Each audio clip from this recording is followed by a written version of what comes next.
this week's programming. We're going to start today off on Monday with a partner workout. It's going to be 4 rounds for time. You're going to do 10 squat snatches, 20 burpee pull-ups, 30 box jump overs into a 200-meter farmer's carry. And since usually on today we're going to be doing squat snatches for strength work, we're going to put those in the workout with you and a partner.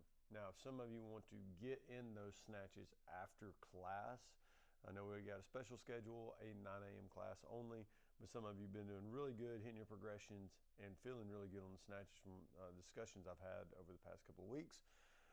Afterwards, you can hit your 6 sets of 2 at 80%. But what we're going to do for this workout, for the RX group, 135-95, still hitting 40 snatches altogether. Maybe some of you hit 20 each, maybe some of you hit a little less, a little more. Fitness, you're going to scale that down to what you can do for at least 5 reps. If you're a competitor, we're going up to that 155, 165, 105 to 115 mark for those snatches. This right here is more of a grind workout. It's, you know, in honor of Labor Day, so we're going to put in some labor work for this workout today. Then Tuesday, we're getting back onto our fall strength surge programming, and I know the back squats are getting up there. It's starting to get really challenging.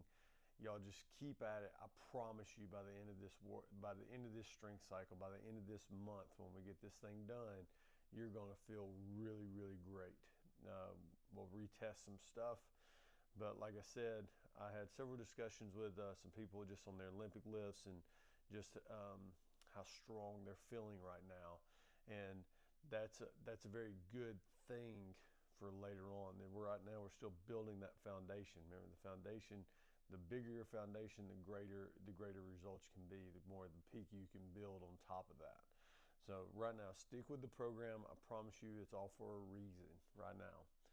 So we're doing our 20 rep back squat. We're going to change up some of the exercises. Remember, we're on 2-week rotations with these exercises. So this week we're going to get back into some closed grip bench press with a barbell, 10 reps at a 1-1-x1 tempo. Then we got dumbbell upright rows, and then some sumo stance RDLs.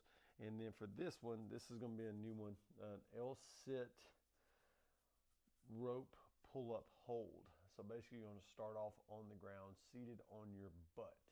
Then you're going to reach up as high as you can, pull yourself up, and you're going to sit there and hold for as long as you can in an L-sit position with a rope between your legs, just like you see gymnasts do in training videos. Really good gymnasts doing those, keeping the L-sits. Now, I know for a lot of you, that's going to be very challenging. So if you can't do the L-sit, guess what? That's cool.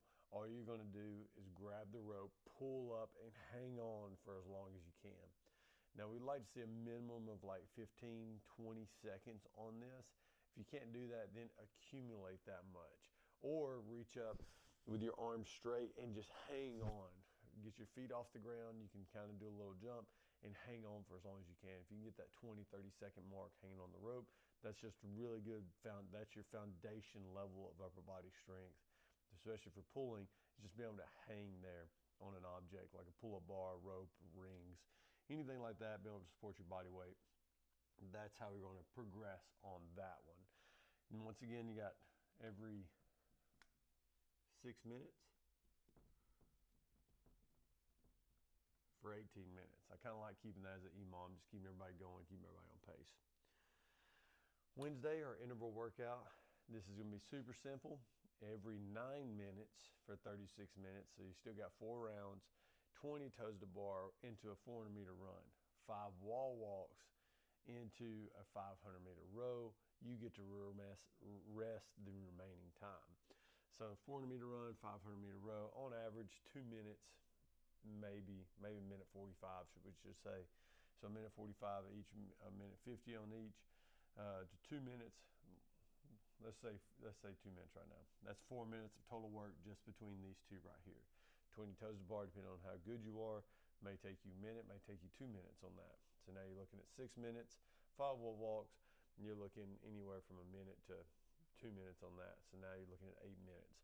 So 8 minutes is going to be on the very high range. That gives you 1 minute of rest, because obviously you can't put too much intensity into this workout. This is very long.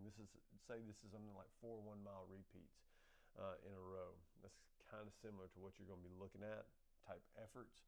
So the lower you get on that scale, the more draining it's going to be for your energy later on. So if you get done with this first round, 5 minutes or so, so you did a minute 45 on each one of the rows and runs, that puts you at 3:30. 5 wall walks, you get done at 30 seconds, maybe 45 seconds. Now you're looking at 4:15, and then the 20 toes to bar. If you can stay unbroken on that, that's going to take you 45 seconds roughly. So now you're looking at 5 minutes. So that gives you 4 minutes of rest. But with that 5 minutes on the first set, how will that progress into the fourth set of the workout? Are you going to end up at 8 minutes? Or are you going to end up barely making it? So this right here, you got to really understand your body, understand your efforts, where to push, where to hold back on. I had a conversation with one guy, pretty fit dude in the gym, and he's a really strong rower. And it was when we were doing intervals not too long ago. And so he was going all out on the rower just because that's his strong point. But he was still struggling on the back end. And I told him, it was like, just because it's your strong point doesn't mean that's when you go ham on the rower. You still got to mitigate or minimize your fatigue efforts on your strong suit. So if I'm a really strong rower, I'm not going to spend 100% of my effort on that, because spending 100% of my effort is still going to affect me later on in the workout. But if I spend 80-85% effort on that row and I'm really strong and recover and don't get as fatigued on that, that will help me stay stronger in my weak areas later on. I hope that makes sense. But try to apply that type of thought process into that, because somebody's going to have a weakness in here with one of those 4 movements. Thursday, we're going to our clean and jerks. Now we are adding a little bit of weight this week, and we're dropping down the sets. So last week we did 8 sets of 2 every 15 seconds, 70-75% of your 1 rep max clean and jerk and snatches.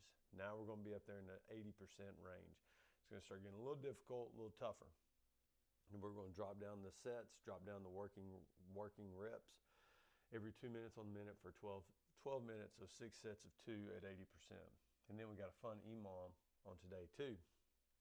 I know it seems like we got a lot of EMOMs, but this is training. Hopefully you've read the blog post this week between just working out, training, and competing. Training, we're just trying to build a little bit of volume, trying to build a little bit of competency in all the movements, in all ranges of fitness. This EMOM right here is going to be pretty challenging for a lot of people. Hopefully the weather cooperates this week. Hopefully the weather is not too hot in the gym. Maybe we might have to change some things up. Just stay up to date on the Wodify app. But we're going to go EMOM for 20 minutes. Minutes 0 through 2. So each section is going to be 2 minutes long. You're going to do 10 and 7 calorie sprint on the bike, getting off right into 10 burpee box jump overs. Then minutes 2 through 4, the second 2 minutes, you got 60 double unders into 3 and 2 regular rope climbs for that. Then we got some core work cash out. But I'm excited to see how we do on this EMOM for some of you. Friday, back to our strength work, 20 reps on the back squat again. And then we got some new movements, kneeling dumbbell Arnold press. Now both knees are on the ground, isometric hold. This is going to be really, really challenging. You might have to get closer to the rig in order to do this correctly, because you're going to feel you're twisting and turning. You don't have a front foot out in front of you to give you a little bit of resistance of pushing back. It's going to be all you and all core doing that. So I'm going to have to drop the weight too on the dumbbell Arnold press. Then we got inverted barbell rows, feet elevated barbell rows. So basically you laying on your back, reaching up, grabbing the bar that's set up like a bench press almost, putting your feet on the right, pointing your chest to the bar, and then slowly going down. No touch snatch grip pulls. So basically going like halting snatch position where the bar's right at the knee, right below the knee, coming up into a shrug, and then back down. Snatch grip. And then we're going to do max bottom of the ring support holds. So basically getting the ring set up like an inch or fist distance off the ground, going down to the bottom of the push-up and hanging on for as long as we can. Keeping the core nice and tight, keeping everything under tension. Max effort on that. And then Saturday, 20-minute AMRAP. Partner 1 is going to do a 30-25 cal bike, while partner 2 does 10 alternating single arm dumbbell hang power clean and jerks with 10 pull-ups and 10 burpees. Once both people complete their section, rotate again. This right here is going to be the competitor's number 30 and 25, because that should take you roughly 90 seconds, a minute and a half to get done with that.